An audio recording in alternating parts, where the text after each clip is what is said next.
안녕하세요. 목동샘 소나무 한자입니다. 오늘은 6급을 배우기 위한 필수 부수 네 번째 시간입니다. 그동안 기초 부수에 대해서 공부를 해왔는데요. 오늘이 그 마지막 시간입니다.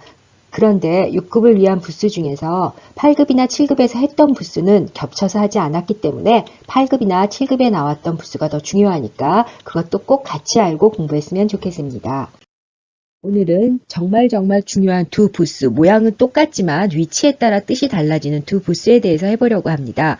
꼭 알아둬야 될 중요 부수 중에 이 부수 두 개를 구별하는 것은 정말 중요한데요. 그 한자에서 언덕부라는 한자와 고르비라는 한자는 완전히 다르게 생겼지만 부수로 변형될 때 변형 부수에서는 하나, 둘, 셋 두 개의 모양이 똑같아요. 그러면 이것이 언덕인지 고을인지 어떻게 구별할 수 있을까요? 한자를 구성할 때 그 위치에 따라 달라지거든요. 그래서 이것을 구별하는 정확한 방법을 공부해 보도록 하겠습니다. 그럼 이제 하나하나 정확히 알아보려고 하는데요.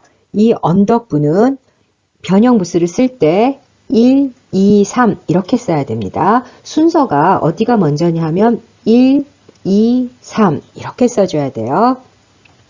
예를 들어서 B처럼 써도 안 되고 13처럼 써도 안 됩니다. 다시 한번 연습해보면 1, 2, 3 이렇게 써야 됩니다.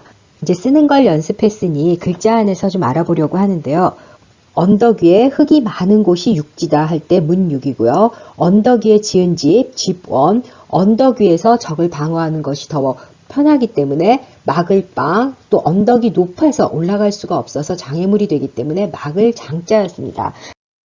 다음 부수는 고을읍 부수인데 원래 모양은 이렇게 생긴 고을읍자지만 글자 안에서는 하나, 둘, 셋 그래서 언덕부와 모양이 똑같아요. 그럼 어떻게 구별할 수 있을까요? 고을읍 부수는 글자의 오른쪽에 위치합니다. 그리고 오른쪽에 위치할 때 마을이라는 뜻을 갖고 있습니다. 그럼 글자를 통해서 공부해 보도록 하겠습니다. 때 부자인데요. 한 마을 그 부족끼리 살고 있었다 할 때 때 부자이고요. 고을 군자에도 고을읍자가 오른쪽으로 와서 고을군의 의미를 갖게 되었고요. 시골향도 오른쪽에 고을읍 부수가 와서 사람들이 모여 사는 곳을 표현했습니다. 이 부수가 너무 중요해서 한 번만 더 복습하고 가려고 하는데요. 하나, 둘, 셋 이렇게 생긴 부수는 두 가지의 뜻을 갖고 있습니다. 글자의 왼쪽으로 올 때는 언덕이라는 뜻을 가지고 있어요.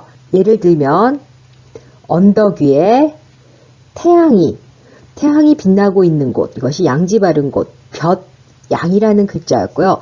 또 이 글자가 오른쪽으로 올 때는 마을이라는 뜻을 갖고 있어요. 그래서 보면 사람들, 농자 옆에 고을읍이 와서 사람들이 사는 고을, 도라는 글자죠. 이 글자는 글자의 위치에 따라서 뜻이 두 개라는 거 꼭 알아야 되겠습니다. 다음 부수는 조금 걸을 척이라는 부수인데요. 이 부수의 뜻은 제자리 걸음하듯 천천히 걷는다 이런 뜻을 갖고 있습니다. 이 부수가 중요한 이유는 사람 인변과 혼동하기 때문이에요. 이거는 사람이라는 뜻을 가진 사람인변이고 이거는 사람하고는 아무 상관이 없다는 거. 어떤 사람은 예전에는 이것을 두인변이라고 했기 때문에 이것을 두 사람이라고 생각하는 경우도 있거든요. 조금씩 천천히 제자리 걸음하듯 걷는다 이런 뜻을 갖고 있어요. 이 뜻을 정확히 모르면 이 조금 걸을 척이 들어가 있는 글자를 외우기가 정말 어렵겠고 쓸 때 자꾸 틀리기 때문에 정확히 알아야 되겠습니다. 한번 글자 안에서 볼까요? 조금 걸을 척이 왼쪽에 왔고 오른쪽에는 절사가 와서 절에 들어간 사람이 볼일을 끝내고 나올 때까지 제자리 걸음하듯 천천히 서성거리며 기다리다 할 때 기다릴 때고요. 또 조금 걸을 척이 왼쪽으로 와서 어떤 사람을 천천히 뒤따라가다 할 때 뒤후고요. 조금 걸을 척이 와서 갈왕, 그러니까 가다, 왕래하다 할 때 왕자인데 이것을 제대로 안 보면 살주자랑 헷갈리거든요. 살주자는 사람인 옆에 주인주죠. 사람이 살다 하는 살주자이고요. 갈왕은 천천히 걷는다는 뜻이 왼쪽으로 와서 가다의 뜻을 가진 갈왕자입니다. 다음 글자는 조금 걸을 척이 왼쪽으로 와서 따를 종자인데 이 글자는 앞에 가는 주인을 따라 천천히 걸으며 뒤따라가다 이런 글자였습니다. 다음 부수는 구수록 부수입니다. 하나, 둘, 셋, 넷, 다섯 이렇게 쓰는데 구수록 부수는 인구낭변에 오른쪽에 점이 들어가죠. 그런데 이게 부수로 쓰일 때는 대부분 그냥 임금왕으로 쓰여요. 뜻이 임금이 된 게 아니라 똑같은 구수록인데 점을 생략했거든요. 점이 있으면 오른쪽 글자가 자꾸 부딪히고 글자가 복잡해지기 때문에 생략하였습니다. 한자 안에서 임금왕은 구수록의 뜻을 가졌다 이렇게 생각해야 돼요. 그럼 구수록은 뜻이 두 개 있는데 첫 번째는 둥글다라는 뜻이고요. 두 번째는 보석, 구술은 보석이니까 보석이라는 뜻을 가지고 있습니다. 이제 글자 안에서 보려고 하는데요. 공구에도 여기 구수록이 들어갔죠. 생긴 모양은 임금왕이지만 임금왕 아니고 구수록으로 쓰였어요. 그래서 둥글다라는 뜻이 들어가서 둥근 공, 축구, 야구, 농구할 때 공구고요. 여기 나눌반에도 구술이 두 개나 들어갔거든요. 둥근 구술을 여기 가운데 칼도가 들어갔으니까 칼로 이렇게 나누다 할 때 나눌 반이었고요. 그 다음 글자도 구술주, 이건 임금왕이 아니라 구술이죠. 둥그런 구술, 구술주. 고리환도 임금왕이 아니라 구술옥이 들어갔습니다. 아무데도 점은 없지만 이건 구술옥으로 쓰인 거였어요. 한자 안에서 임금왕을 볼 때 그것은 임금왕의 뜻이 아니라 구수록의 변형 부수다 이렇게 알아야 되겠습니다. 다음 부수는 병부절이라는 부수인데요. 병부절은 1, 2 이렇게 쓰고요. 앞에서 배웠던 왼쪽으로 올 때는 언덕, 부, 오른쪽으로 올 때는 고르 부수였던 글자와 다른 부수입니다.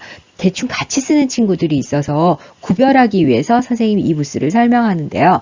이 병부라는 것은 병사 병자의 그 부호 부자예요. 그러니까 병사가 되기 위해서 무슨 신분증 같은 거를 병부라고 불렀는데 그것을 받는 모습, 그러니까 받는 모습을 표현한 것이 병부절자입니다. 자 안에서는 병부라는 뜻하고는 아무 상관이 없고요. 앉아있는 사람을 뜻해요. 그래서 무릎을 꿇은 사람, 앉아있는 사람이 뜻합니다.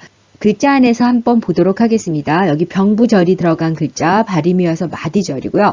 그리고 이 병부절자는 이렇게 쓰기도 하지만 이렇게 밑을 구부려 써도 같은 글자거든요. 똑같이 앉아있는 사람을 표현합니다. 그래서 바위 밑에 사람이 앉아있는데 위에서 내려다보니 위태롭다 할 때 위태로울 위, 앉아서 책을 읽고 있다, 책 권자입니다.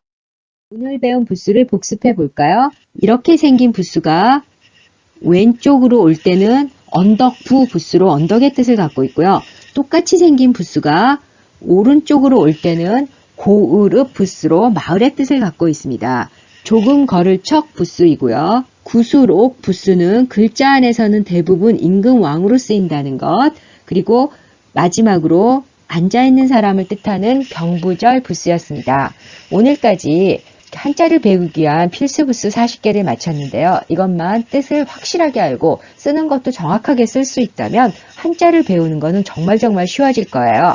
부수를 꼭 정확하게 알아서 한자를 쉽고 빠르게 배웠으면 좋겠습니다. 감사합니다.